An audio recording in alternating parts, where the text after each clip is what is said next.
चड्डी बनियन गँग ते काय करतात, त्याच्यात एक गोष्टी आहे, ते एक गोष्ट आहे त्याच्यात काही केलं त्या चड्डी बनियन गँगनी, कुठे जाऊन बुक्का मारतात, कुठे जाऊन काही करतात, तर काय करतात ते मग येऊन, कारण त्यांच्यावर कारवाई तर होत नाही, ते काय बोलतात, मुख्यमंत्री महोदयांना येऊन सांगतात की पहली गल है की सारी गलती मेरी नहीं.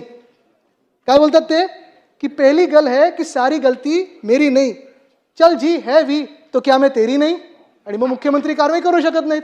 तर मी मुख्यमंत्र्यांचं कौतुक ह्याच्यासाठी करतो की त्यांनी खूप सहनशीलता दाखवलेली आहे.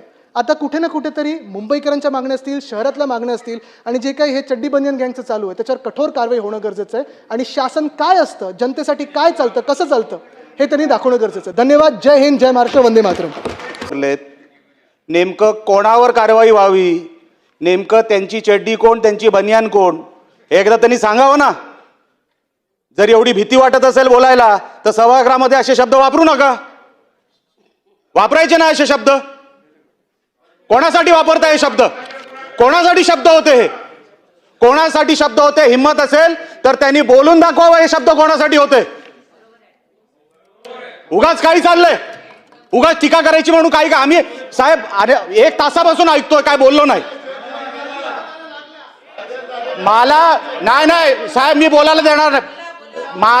मी एक शब्द मध्ये आमचा कोणी बोललेला नाही, पण हे शब्द कुठले, रुलिंग मधून शब्द ह्यात काढून टाकावं, यात त्यांनी स्पष्ट करावं. हिम्मत असेल तर नेमकं ते कोणाबद्दल बोलत होते एकदा स्पष्ट करावं सभागृहामध्ये, बघूया हिम्मत.